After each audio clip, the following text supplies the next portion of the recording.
Hello, good morning, everybody. This is Leo with Uplift, and we're just glad to have you all here. We love you all very much. As always, just really appreciate people's support and loving each other with compassion, with understanding, with patience as we work through the challenges with faith. We're excited to have Dr. Peterson with us today. Sure love him and all of his contributions over the years. Many people have expressed gratitude to him personally and also indirectly online to say thank you to him for being a representative of Christ, providing good answers to difficult questions, being a solid historian, a wonderful example in that way, and just really appreciate you, Dr. Peterson, for being here today.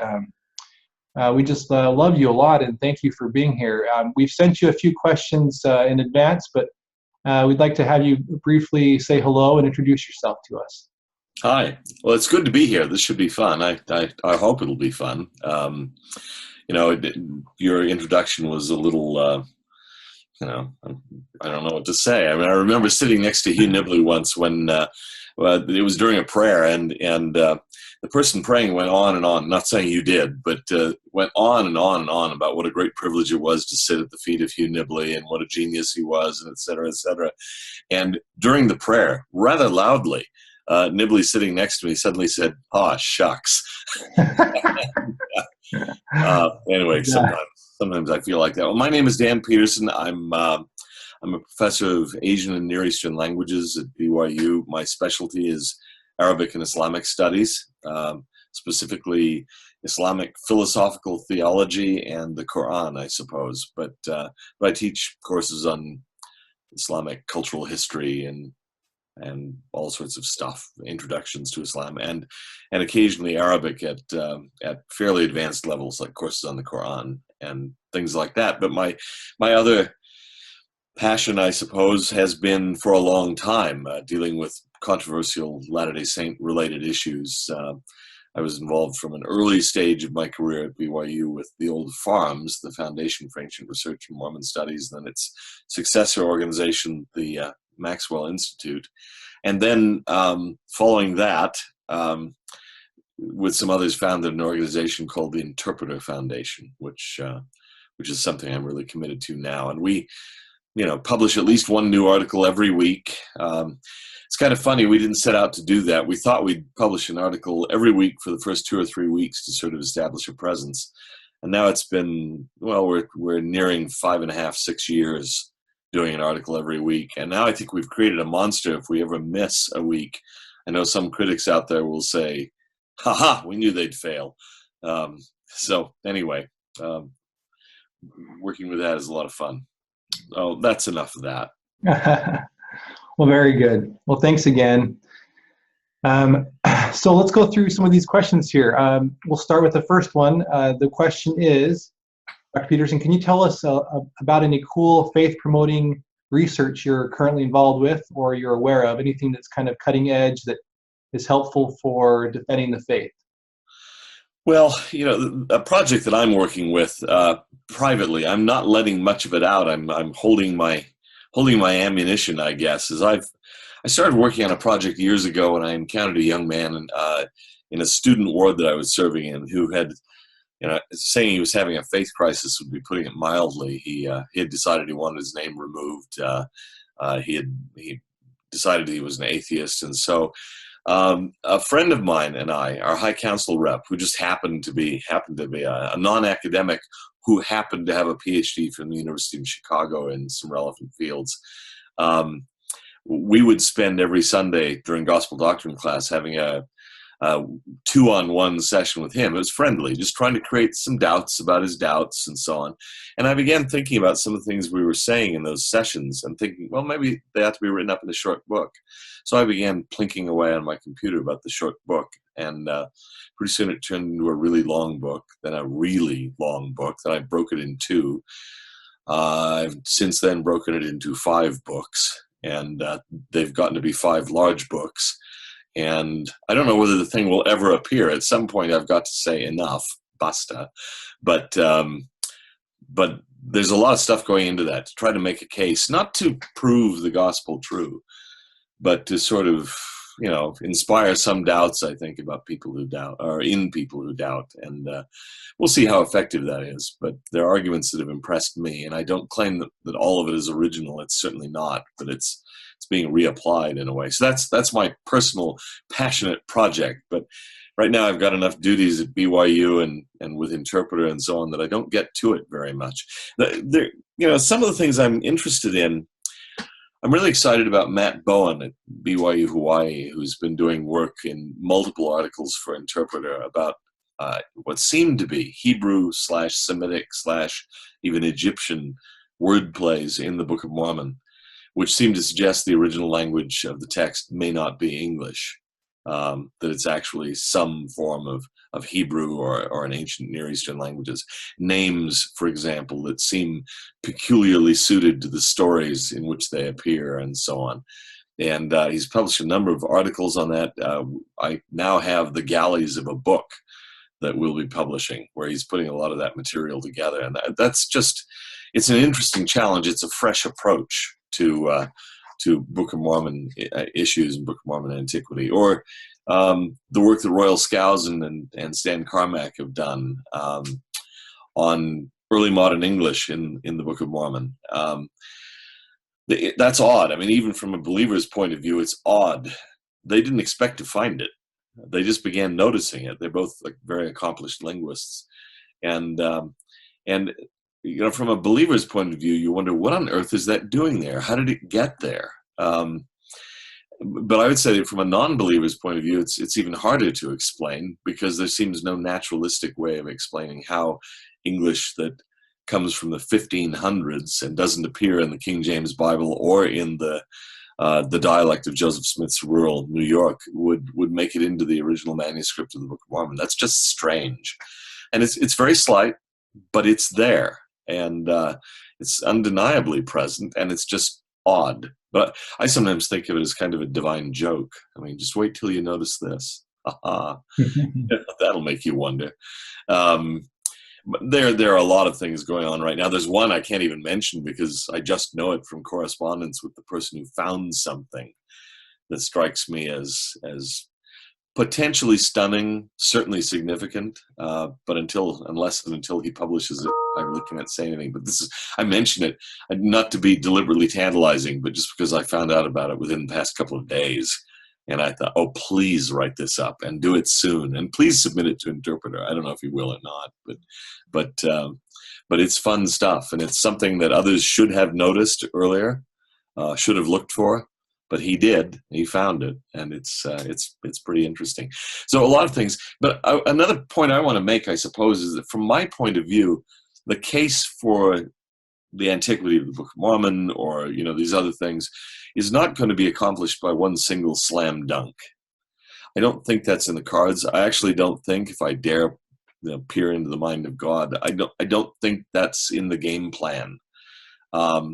That would coerce belief in a way that belief is not to be coerced under the situations and mortality that we find ourselves in.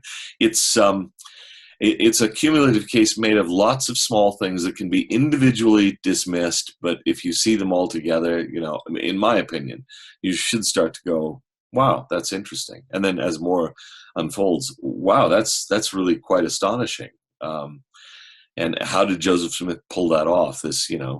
This sort of thoughtless frontier yokel that Fawn Brodie portrayed started off, in her view, as a joke and just kind of got out of hand. That just doesn't wash for me. Mm-hmm. So those are some of the things that I'm interested in right now. Yeah, that's wonderful.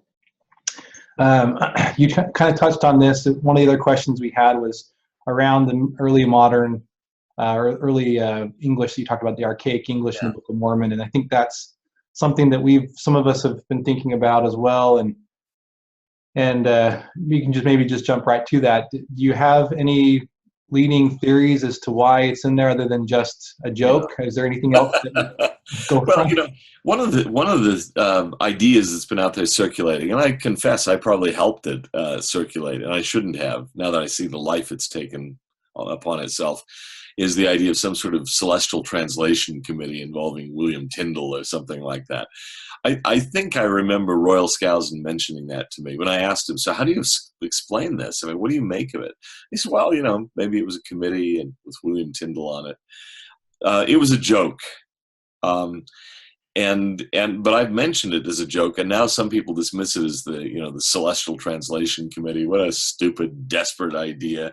Well, that's not actually the idea. The idea is simply that as these linguists begin looking at the text, I mean, Royal's been working for a quarter of a century or more on the textual history of the Book of Mormon. It's a really interesting and, from my point of view, meticulous, monumental work he's been doing. But he began noticing linguistic quirks, odd things, archaic uses, and so on that he began to check out, and many of them date to before the King James. Not all of them do, but some of them do before. And you can't explain them by the King James because they're not in it. They're in other texts from the 1570s or even earlier. And so on one level, he says, look, I'm not trying to explain it. I'm just telling you it's there. And don't hold me accountable for any theory about why. It just is there. And it's odd, but the argument shouldn't be, the counter argument shouldn't be, well, the Celestial Translation Committee is stupid. Fine. Who cares? It's got nothing to do with it. That doesn't actually obviate the fact that these strange lexical and syntactic features appear in the original manuscript and to some extent survive even into the printed versions. But Stan and Royal in particular have looked really, really intently at Joseph Smith's dialect as far as you can reconstruct it, and at documents from letters and so on from that period, trying to find, does anyone use these words or these constructions? And they haven't found them. But they can find them in earlier source documents, and not just uneducated English. One of Stan's contributions has been to point out that a lot of the so-called grammatical errors in the Book of Mormon, and they're legion, especially in the original manuscript, actually at a certain period of English were used by highly educated authors at places like Oxford and Cambridge. And if you start looking at the early modern English phenomenon, then you think maybe those aren't errors at all. They're errors now, but they weren't errors then. And again, to be honest, I don't have an explanation for it. I'm puzzled. But my comment would be what I said before, that I can sort of understand if the text was supernaturally delivered, how they might arrive from an earlier period without any kind of transitional forms or something like that. In the language around Joseph Smith. But from a naturalistic point of view, I can't think of any explanation other than that Joseph somehow stumbled upon some document from the 1500s and pawned it off as his Book of Mormon, which I don't know of anybody who actually suggests a theory like that. And that in itself would be monumentally strange. So to me, it's a question in need of a solution, but I think that, and I don't like you to use the word supernatural, really. I know it's got all sorts of issues in it, but I would say that the supernaturalists have an easier way to an explanation, though we don't really have one. But I think we can imagine a few. But the naturalists don't have any explanation at all that I can think of. Based on simply denying that it exists at all, which I think it pretty plainly does. Yeah, just based on the evidence, there really is nothing there for them. Right. So one of the things I was thinking about is just a simple idea. Maybe you can toss this away for me, but is that when God speaks to us, He speaks to us in a way that sounds and feels authentic. Just a still small voice that I feel and hear in my life. It sounds and feels like it's God. It's not within me. It's not in my own brain. It's something outside of me, and I've often wondered if Joseph received the language in the way he did so that it would sound authentic, and it obviously the evidence is that it took off. The Book of Mormon was popular. People joined the church because of it.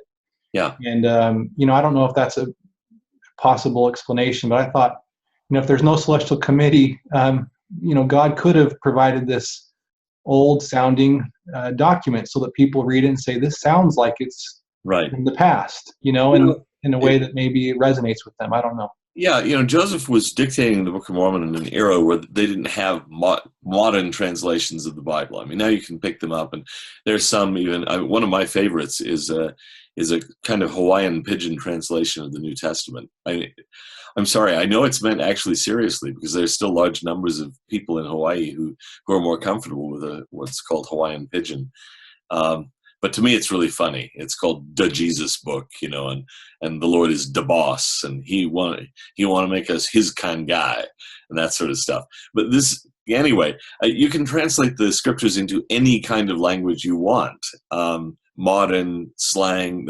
Another of my favorites is there's a Cotton Patch edition of the Bible, which is translated into kind of I guess, a Southern Black vernacular. And it's wonderful. I mean, you read these things and you really do see things in a fresh way.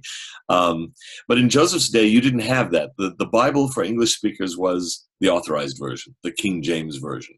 And if the Book of Mormon had come along sounding like, like the writing of a contemporary journalist or something like that, I don't think anybody would have bought it. They just would have violated everything they expected in Scripture. Scripture was King James language, and that's how they heard it. So, the old joke about the woman who says, she doesn't like modern translations because if the King James Bible was good enough for Jesus, it's good enough for her. But there would have been an awful lot of people in Joseph's environment, not very sophisticated, but unaware of any other way of translating the Bible. That was the Bible. This is how the Bible sounds. Mm-hmm. And it doesn't sound that way in the Koine Greek, but they didn't know that. The King James Bible is in some ways more literary than the text it's translated from. But Koine Greek was kind of common man language in those days. But I think you're right. I think that's a major point, which is the Book of Mormon had to have an archaic sound. Now, one important point. I don't mean to make the whole interview about this, but one important point that Royal would want me to make, I know it's something that's really important to him, is that although the Book of Mormon does reflect early modern English, it doesn't include any words or syntactical structures that we can't understand. That is, there were things in the language in that period that would have just left even learned linguists like Stan and Royal scratching their heads till they'd researched it. But those have all been edited out. What's there may be archaic, but it's not incomprehensible.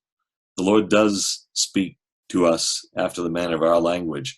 And so the features are there, and you can learn a little more precisely what they mean if you research them.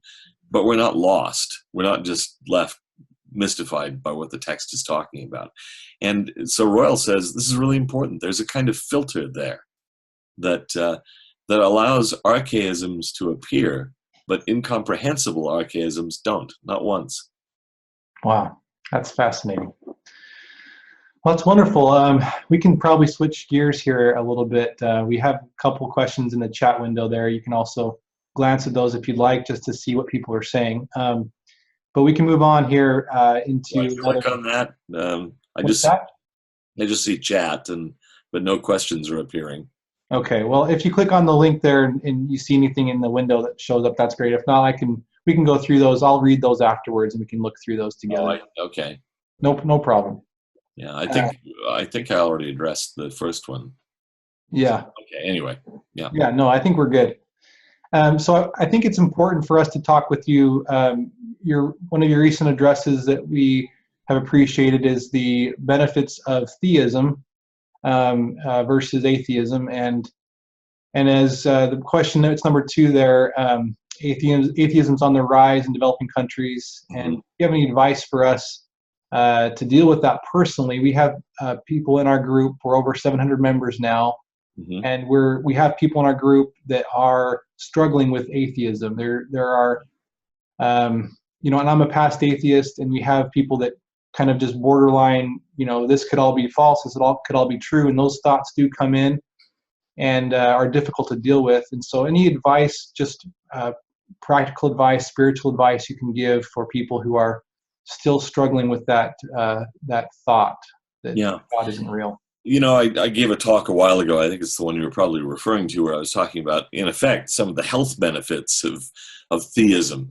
Now, I'm not stupid enough to think that that's an argument for the truth of theism. It may be a useful auxiliary argument that in a universe that's structured with some purpose, it's not surprising if it's theistic that theism would confer benefits. But I know that all sorts of false beliefs might be beneficial, at least in the short term. So, on the other hand, what I think that argument does is to materially weaken the claim of some. I saw it just last night by a very vocal ex-Mormon atheist saying that religion is nothing more than a kind of collective mental illness. Or that's Freudianism. Freud said religion is a collective neurosis. Basically argued that people who are theists are sick in some way. Well, all the evidence, I would say just about all the evidence, overwhelmingly the evidence, shows the contrary. Again, that doesn't prove that theism is true, but it does sort of take Freud out, from my point of view, that believing in God, religious activity, I mean, it's complex matter. Is it belief itself? Is it activity in a church? Is it the social connections that are brought by membership in church or activity with the community? Probably a lot of factors go into it, but the theistic position and the lifestyle associated with it seem to confer all sorts of demonstrable benefits. More rapid recovery from surgery, less depression. It doesn't mean religious people don't get depressed, but statistically the case is pretty strong, and there have been a lot of studies done on this by people in England, by Harold. I don't even know how he says his name. Since I'm a German speaker, I'd say Harold Koenig at Duke, but it's probably Koenig or something like that. But he's edited the Oxford Encyclopedia of Religion and Health, and I mean, it just looked at hundreds and hundreds of studies and says this is just incontrovertible that theism confers health benefits and other benefits. But you can't. The trouble is, you can't adopt theism just to be healthy, like taking a pill. I understand that. What would I say to people who are struggling with theism? I would say, well, continue to struggle. My argument would be partially that we have a natural inclination, contra Freud, to be theists. There's a book by an author whose name I can't even remember, called Faces in the Cloud, where he argues that the origin of religion consists in a natural human tendency conferred by evolution to see personal factors, like we see faces in clouds. We are equipped, pre-programmed to see faces in clouds, to recognize personal agents as a matter of safety. If you are looking at the thick grass and you see the eyes of a tiger, it's kind of useful to note that, so that you can start moving away. But in other words, religion is a natural thing. A lot of people are now arguing. Again, that seems to me contrary to Freud. It's not an aberration. It's a natural way of human thinking. Some people would say, well, a way we have to overcome. I would say, well, no. I mean, it's natural for people to look at a sunset and marvel at the beauty of the universe and feel some intuition that something is behind it. That's not a convincing argument, maybe, to some. To some it is. It's enough to say, I look at the universe as it is, and I cannot believe it's the product of chance. One of my great regrets is that, and stop me if I'm going on too long. My wife isn't here to tell me, stop it. But, no problem. But one of my great regrets is that Alan Sandage, who was one of the great observational astronomers of the 20th century, student of Edwin Hubble and so on, himself, a great figure, the discoverer of quasars, the guy who came up with a precise figure for Hubble's constant and all this sort of thing. I didn't know it. He was a neighbor of mine when I was growing up in California. We probably lived within a few blocks of each other at most. I just didn't know.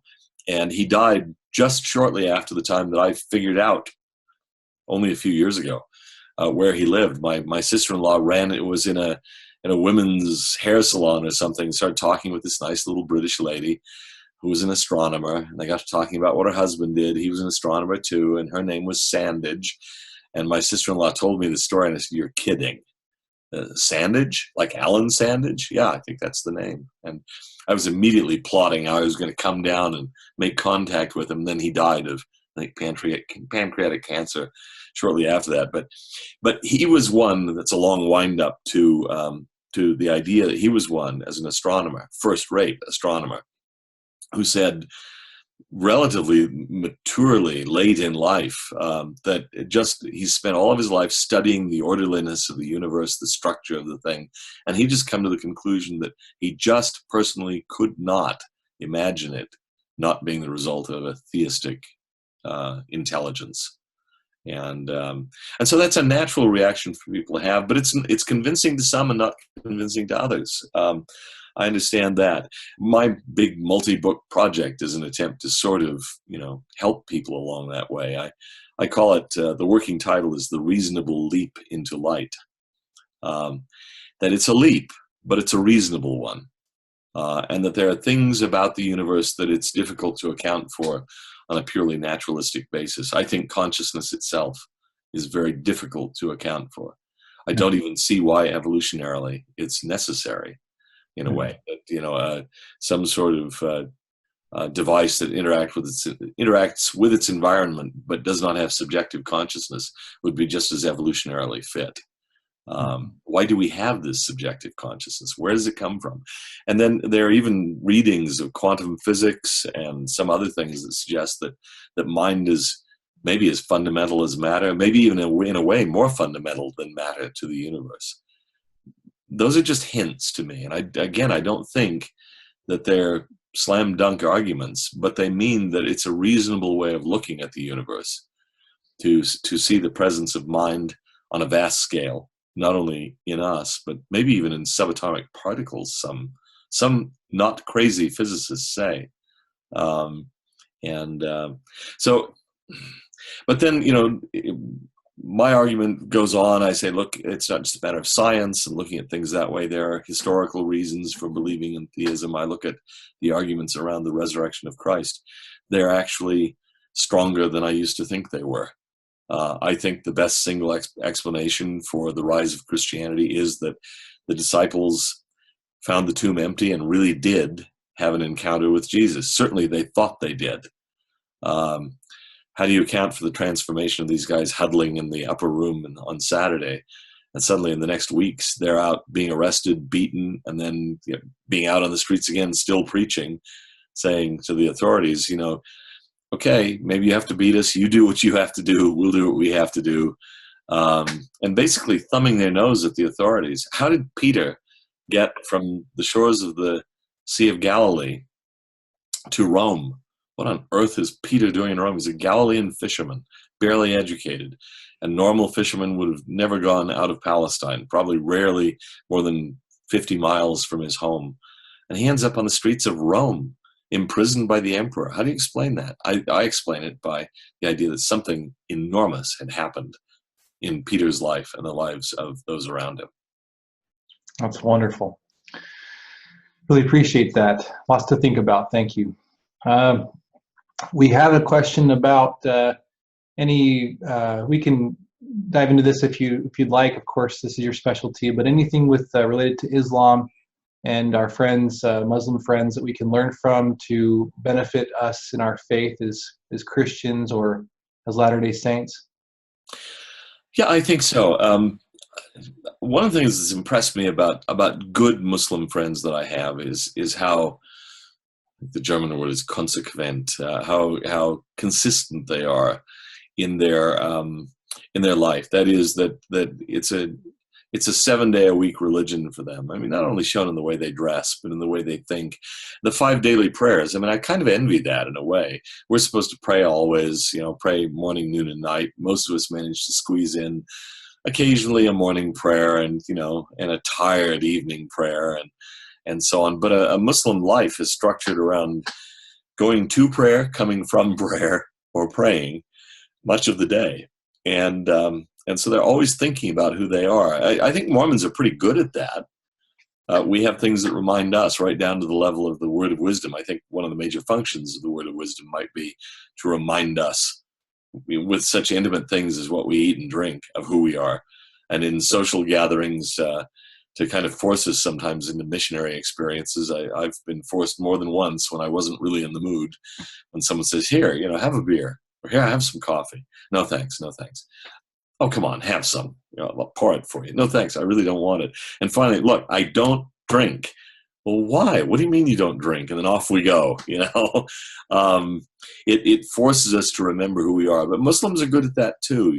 The way they dress, often, certainly the women, and the modesty. I'm not advocating the niqab, the eye slits and gloves and all that sort of thing. But I like the 24/7 character of the religion. I like the seriousness with which they take their scriptures.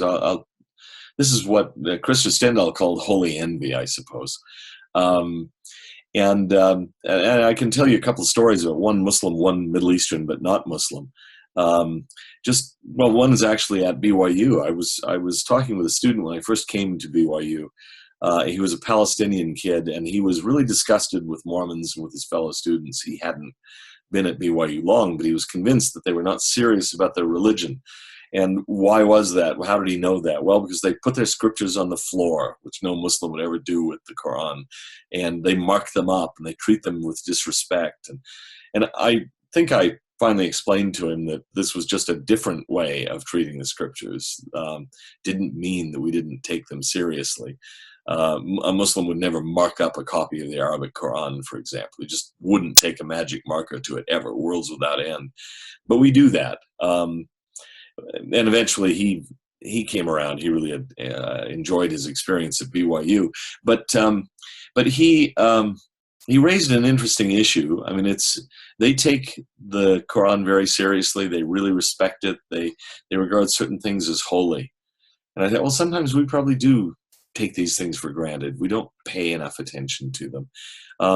Another experience I had was in the Middle East. I had the privilege of studying for 6 months with a rather famous Catholic priest who was an authority of all things on Islamic philosophy, George Anawati, who was the head of the Dominican Institute for Oriental Studies in Cairo.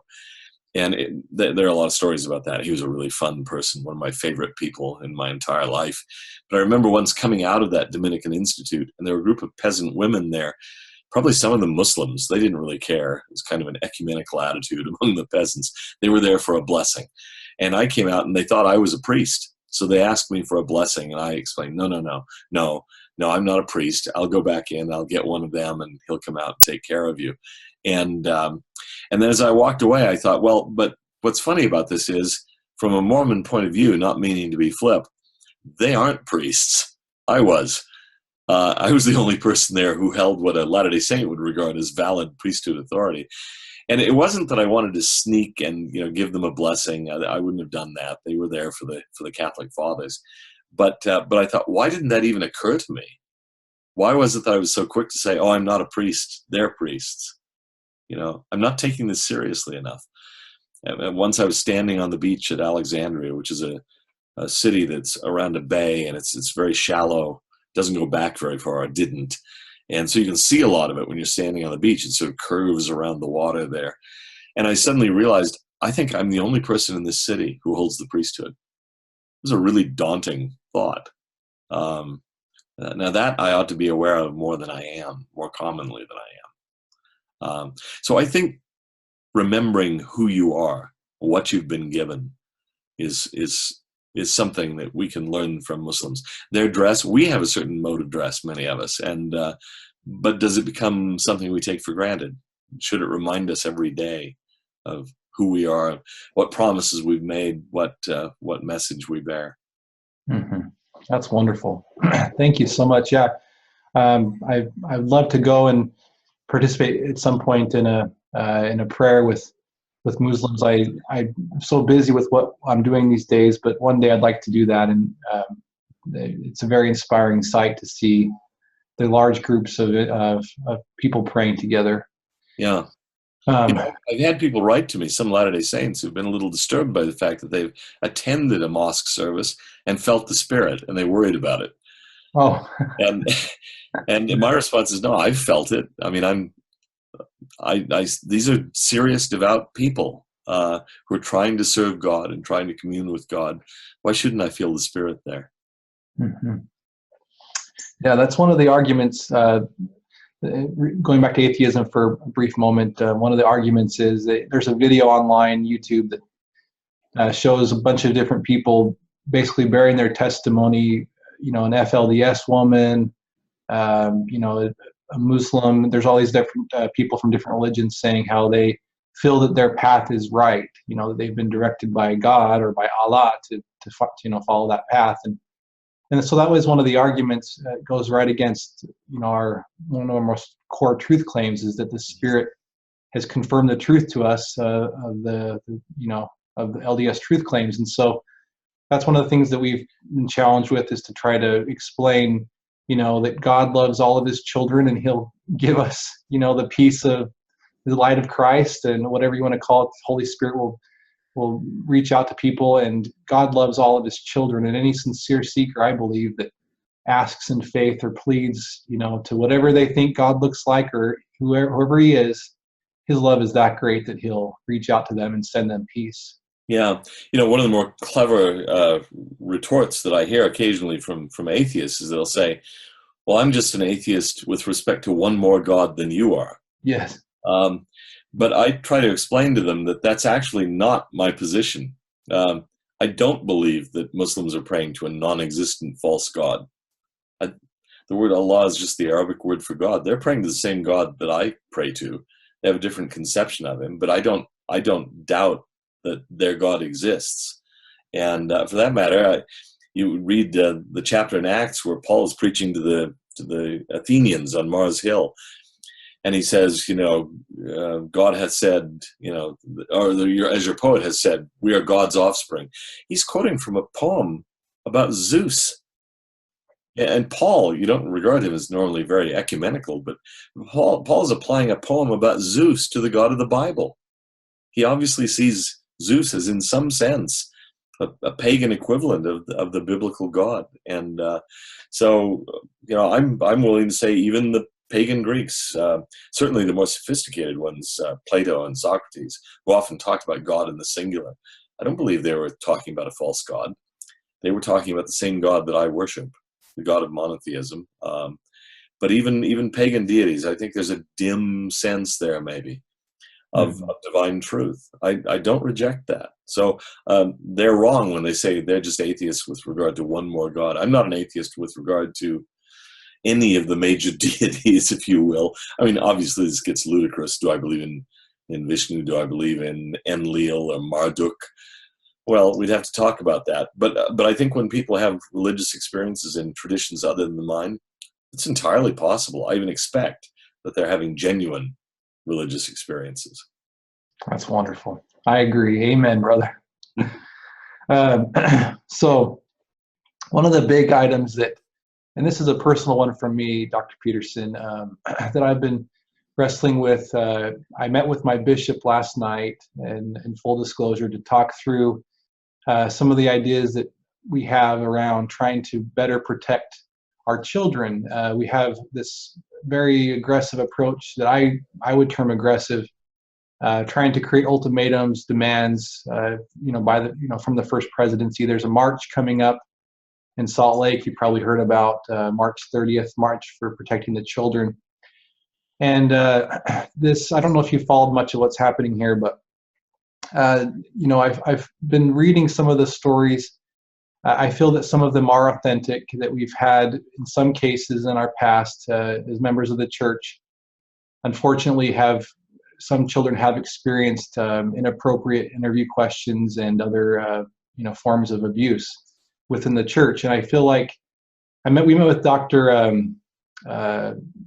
What's his name? I can't remember right off the top of my head, but we just barely met with him, and he talked about shining a light in all the dark corners, light of Christ. And even, as we're in the middle of the restoration, we're still, trying to approach Christ in all that we do, refining our understanding of who he is and becoming closer to him with Dr. Patrick Mason. All right. But I feel like that's a very powerful focus for us as saints, to try to allow the light of Christ to shine in all the dark corners, and to do it in a way that's appropriate through priesthood channels, long-suffering, persuasion, gentleness, meekness, kindness, and to speak openly about concerns, but to try to, keep everything within the bounds the Lord has provided to us. And so, any thoughts there about, maybe how we can speak with our leaders in a positive, constructive way with our fellow saints about ways that we might be able to better protect children, and perhaps in interviews or other ways, too deep leadership? Any ideas there, thoughts? Yeah, I've read some of these stories, and there are some where I have to admit, I think, oh my word, is this even possible? I mean, it just seems off the charts. Seems as if the sole requirement for serving in high church office, bishop or on up, would be a propensity to child molestation, and that just seems to me too much. So I have to admit, I some of the stories make me wonder. I don't know whether to trust them or not. But if even one such story is true, it's obviously one story too many. And if this kind of abuse, or if inappropriate questions are being asked, then they need to be stopped. And I know it happens. I was told many years ago, before this became an issue for most people, by a friend of mine, a contemporary of mine, who now, if I named him, it would be easy to find him. He holds a very high and responsible position in the federal government structure. But he told me about growing up in a branch outside the United States, and being the sole kid, the sole youth in the branch. And so the branch president interviewed him on a regular basis and introduced him to just about every kind of sin that he was a kid. The bishop would ask him, "Have you ever done X?" He'd say, "I don't think so. I don't know what it is." "Well, let me explain what X is." And then the branch president would go on and explain in some detail. And he said, "Wow, those sessions were just fascinating. I learned all sorts of things that I'd never heard of." Well, that's obviously way over the top. That's totally inappropriate. It didn't involve physical abuse or sexual molestation or anything, but still, in a sense, it was obviously beyond the handbook, beyond the mandate of the branch president, and so on. And I would hope, the handbook is pretty clear about the questions that are to be asked for a lot of these interviews. But some bishops and branch presidents undoubtedly go beyond them, don't pay attention to them. We're not supposed to impose our little hobbies, as I'm free to ask if people obey the word of wisdom. They refrain from consuming certain things, but not to get into, do you eat chocolate? Do you drink chocolate? Can I deny a temple recommend for that? That's not my province as a church leader. And so I think on one level, one thing that ought to be done simply is maybe better training. We ought to have conversations about this. What is appropriate for you to ask, and what is inappropriate for you to ask? I don't think it's a problem for the overwhelming majority of bishops and branch presidents, unless my experience is completely unrepresentative. I haven't encountered that in my own circles or heard of it. But that it happens sometimes, well, we have an untrained and very large clergy. So, yeah, I'd be surprised. Almost anything can happen in a big enough group. But it ought to be rooted out. And if people have been traumatized by it, then I'm desperately sorry about that, and hope that we can minimize it. I do think that you're right, that the current approach that's being taken by some, Sam Young, the leader of this movement. Yes. Sam, as I understand it, is out of the church. I don't know that for sure. I just had a few contacts with him. Friendly, I might say. But that in itself is going to compromise or weaken his claim on the attention of active church members, just for human nature reasons. If people come to you and they're outside, they come to you as critics. They're not friends. I'll take criticisms of a family member from another family member a lot more easily than I will from someone who's outside the family and has no demonstrated investment in it or affection for it. Does that make sense? Absolutely. Yes. It seems to me a comparable situation. And, for example, there's a woman up in Toronto who's written a book critical of Islam, critical of certain aspects of Islamic culture today. She is herself a Muslim. And I thought, oh, now this is interesting. Then I found out that she, in fact, never attends the mosque, and she's a lesbian. And I thought, well, whatever you may think about that, that means Muslims are not going to take her seriously. Those same sorts of criticisms could have been made by a Muslim woman who was actively engaged in Islam, and they might have listened, but they won't take this woman seriously. I just about guarantee it. She can't help what she is, maybe, but the fact is that she's not a good spokeswoman for these concerns. Likewise, if this movement is seen as being a movement of people who, this is just the latest weapon they've picked up to hit the church with, then the natural human instinct, not just a Mormon one, is to circle the wagons.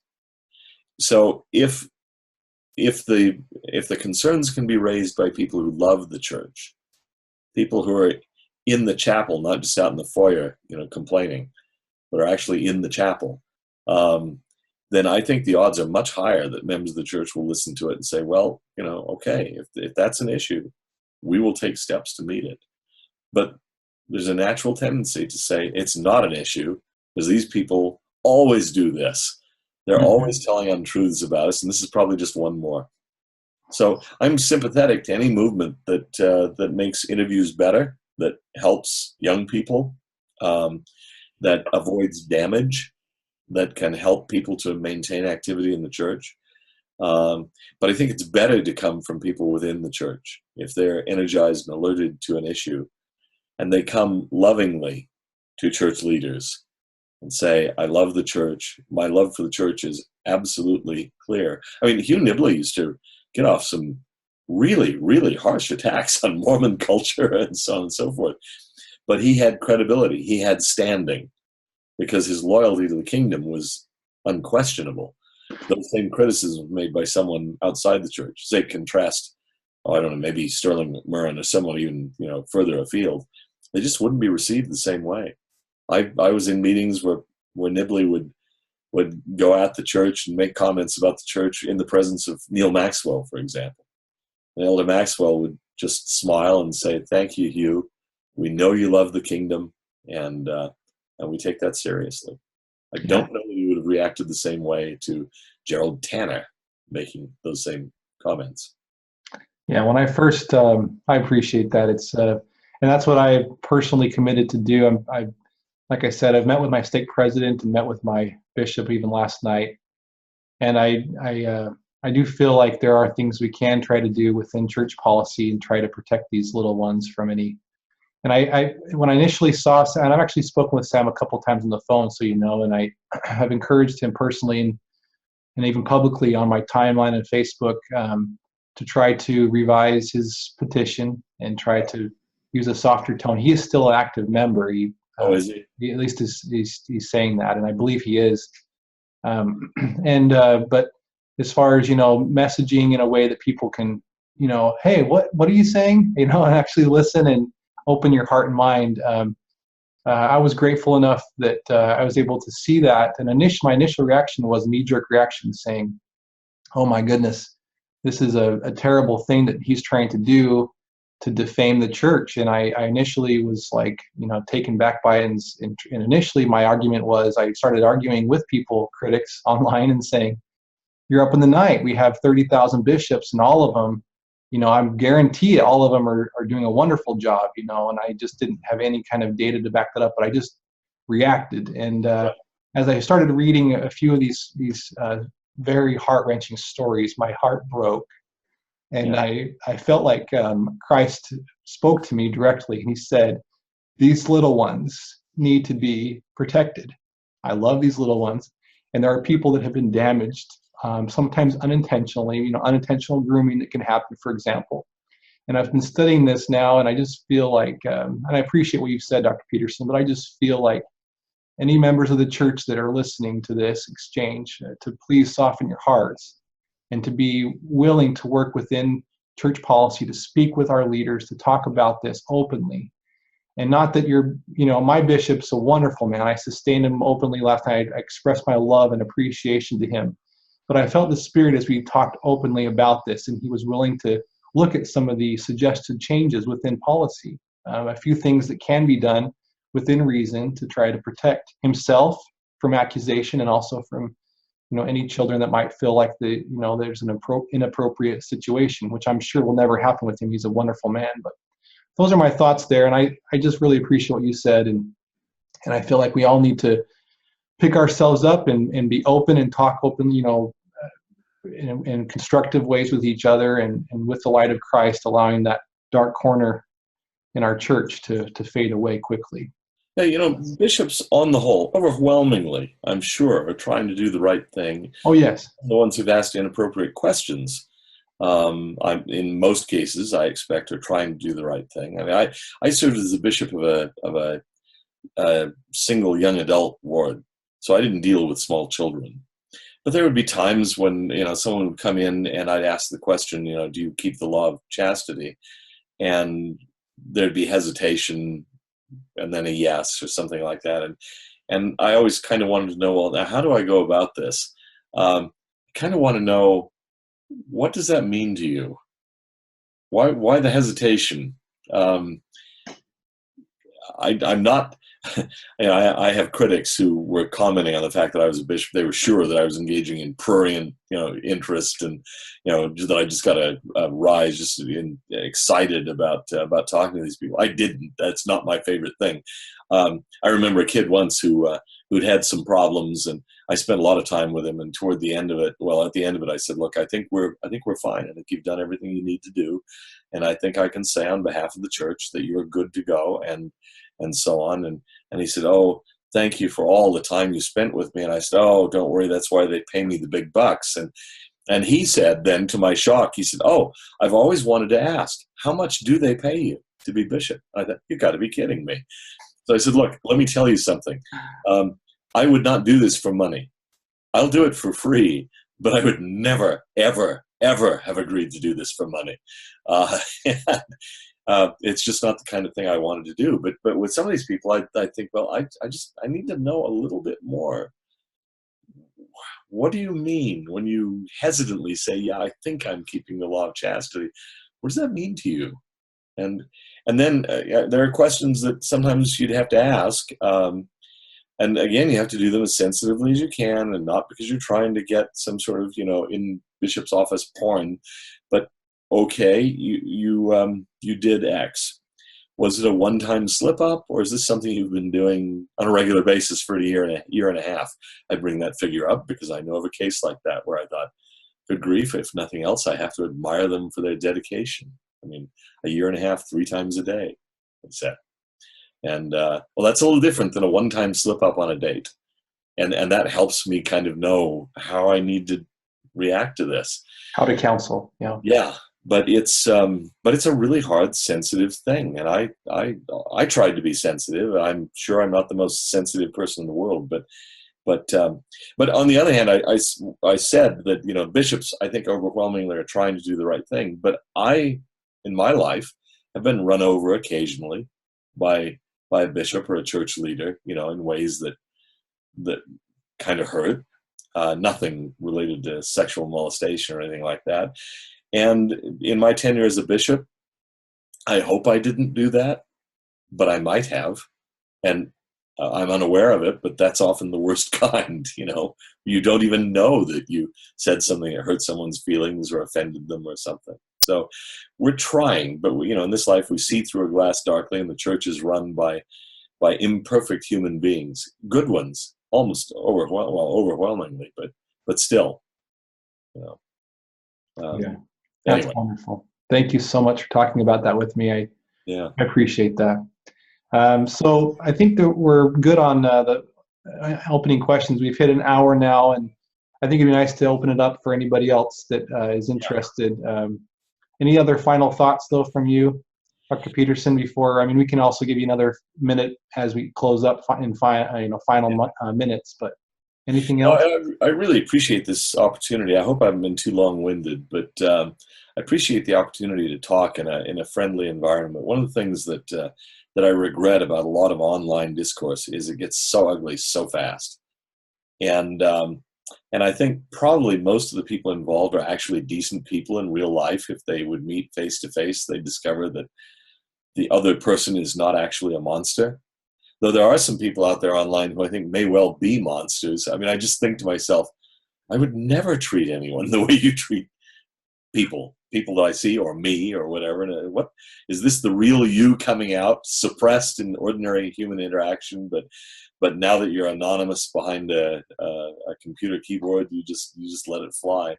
But you know, I can get along with people that I differ with. I differ with most people politically. My side almost never wins. But I have lots of friends of all political persuasions, and I get along with people of all different religious and spiritual paths, or non-spiritual paths. And I like to think that I understand them. People will say to me, "Oh, you have no idea the arguments that have compelled me to be an atheist." Oh, actually, I do.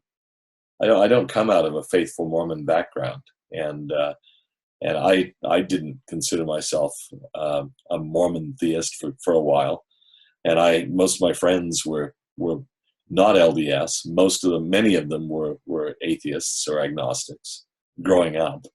You know, admittedly, this is the high school level, and then I went to BYU. But I've always been aware of that side, and I think I've understood it. I get the arguments. So I can talk with those people without feeling like there's something wrong with them, or, you know, I have to say you're evil because you don't believe as I do. But that's hard to get across on the internet, and so I appreciate this as a way of speaking respectfully and civilly. Yeah, thank you for saying that.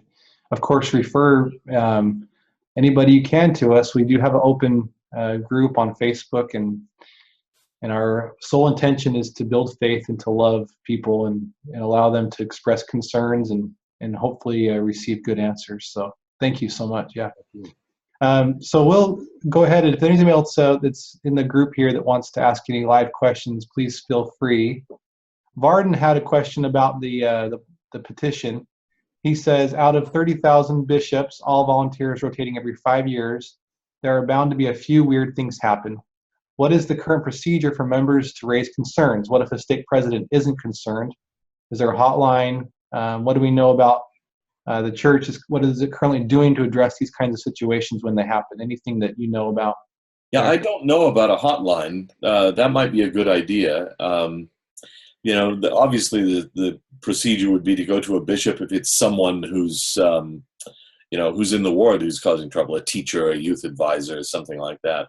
If the bishop isn't concerned, then obviously the stake president would be the next level. But it's conceivable that a stake president might not take it seriously. I mean, it's hard. This has been a problem always with people reporting abuse by parents. You know, the friends of the parents will say, "Oh, you know, I just can't believe that. I've known Frank for 40 years. It's just inconceivable. This must be a false account." In some cases, maybe it is, but in others, it's not. So the next level of authority in the church, I suppose, would be to go to the area president or someone like that, or an area authority 70 would be over a stake president. Now, that's hard for many members to do. They wouldn't even know who to go to. So if there isn't a hotline, I can see that maybe there should be. Maybe that's something to raise. But here's another thing I'd say, that if you went to someone like that and you come to that person as a person who loves the church, who cares about the gospel and so on, I think they're much more inclined to listen than if you say, "You Mormon, you know, you priesthood holders, you think you can do anything, get away with it." Then the person's going to say, you know, "You're obviously angry, you're not being fair, and I don't take you as seriously as I would otherwise." But I don't know about a hotline. I never heard of any when I was serving as a bishop, and right now I'm just a gospel doctrine teacher, so I don't hear about these things. My favorite calling in the church, but and I hope I stay there forever, because you probably get visitors, don't you? But I noticed one question about visiting the Alhambra in Granada, Spain. The idea of the fountain of the lions, the courtyard of the lions. Yeah, there's a good picture of it. That's a fascinating thing. 12 lions holding this basin up with the 4 rivers of paradise coming out from it. And, you know, I looking at this, I can't help but think of a temple baptistry or temple baptismal font. And it's suggested by some of the ideas for it came from a Jewish emir, a Jewish prince or a nobleman. which I can well imagine.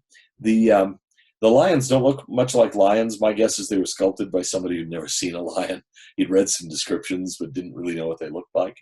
I don't know much beyond that, except to say that it does connect with temple ideas in a way, because there are 4 water courses that go out from it. Those are very much in Islamic tradition, the 4 rivers of paradise that are mentioned in Genesis.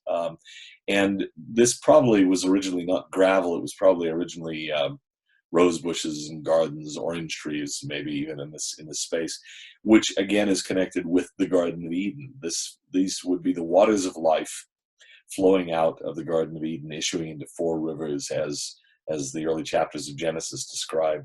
So does it have temple links? Absolutely it does, even if you leave the Jewish emir out. That's how the Muslims would have thought of it. This is a recreation of the gardens of paradise, and the Alhambra is very much the pavilions of paradise that are mentioned in the Quran, where the righteous will dwell amidst the gardens and these beautiful pavilions and rivers of milk, wine, honey, and water, flowing through the garden. It's just an indescribably rich place. And the temple, of course, too, is associated with the Garden of Eden and creation and all that. So yeah, it's perceptive to notice that. That was cool. Great question, Rolf. We had a couple questions earlier from Neil, but I don't know if he's dropped off or not. Anybody else wanted to ask any other questions? Please go ahead. Live is great. If you're comfortable showing your face, if not, I can ask for you. I don't mind at this point showing my face. It's already out there. If not, that's okay. And what we'll do is we can end the recording here in a second after some final remarks from you, Dr. Peterson. Any final spiritual messages, encouragement? We have a lot of people, of course, as you know, that are struggling with faith, and anything you want to, send a message to them of love, of hope, of peace. Yeah, I would encourage people who are struggling to hang on. I realize that there's a point where some will say, well, why? I've concluded that it's not true. I'm out of here. My conviction is that it is true, but I can't transfer that to other people. So I can just say, look, if you still have a yearning for it to be true, if you see it as a glorious thing, if it were true, then I hope you'll hang on. The Lord doesn't answer on our timetable, and it may take a long time, and that's part of the struggle of this life. And I wish I could help. I'm actually, with this series of books I'm writing, trying to do something that I can do to help in cases like that. There are reasons to believe, and I will freely admit there are reasons not to believe. There are challenges to faith. I think that's the way it's supposed to be. But I've had people. I have this sort of controversial image online. Some may know that. I don't think on the whole that it's an accurate representation of me. One of the things that's been said about me is I'm eager to drive people out of the church. I am absolutely not eager to drive people out of the church. People have asked me, well, what if I don't believe, but I really like the church? Should I still come? Absolutely. If you have any sense that it might be true, keep coming. There may be a time when the spark will catch. I can't predict when it will be. And there's no earthly way that you can be manipulated by another person into genuine belief. I had an experience on my mission that it has intrigued me ever since. I was in the mission home at the time, and I was taken on some errand, I don't remember why, out to a town called Biel, or Bienne in French, which is out in the northwest of Switzerland. I never served there. I didn't know anybody there. We were delivering something. I can't remember what. I ended up talking with a lady who'd been an investigator of the church for 7 years. That was not unusual in Switzerland, that people would hang around, not quite willing to join, but still interested, for years before they actually were converted. And she and I had a conversation for about 10 minutes max, I think. And as I say, she'd been investigating the church for 7 years, 7.5, I think. And she was baptized the following week. And she said it was the conversation with Brother Peterson that did it. Now, I'd love to boast about this, but for the life of me, I can't think of anything I said that was all that impressive. I swear we talked about the weather or something. And whatever I said, somehow it affected her. I can't imagine it would have affected anybody else. If I could put it in a bottle and it would be universally impactful, I'd do it. But I don't know what it was. All I can say is that you just keep at it. You know, people are trying to work with people who are struggling, or people who are struggling, and you just never know. You can't humanly predict when the fire will catch. But it may well. It could be tomorrow. It could be in 5 years. It could be in 10. And for all I know, it may not come in this life. But if you still have a desire to serve, you know, if the word is working in you a little bit, if this appeals to you, if you think, as I do, that leave aside the truth or falsehood question, that it would be a glorious thing if Mormonism were true, then maybe that's enough. I cannot conceive of a vision of human origins and destiny that is grander and richer and more satisfying and more exciting than the Latter-day Saint plan of salvation or plan of happiness. The idea of premortal existence, literal kinship with God, and going on to exaltation. I mean, what could be better than this?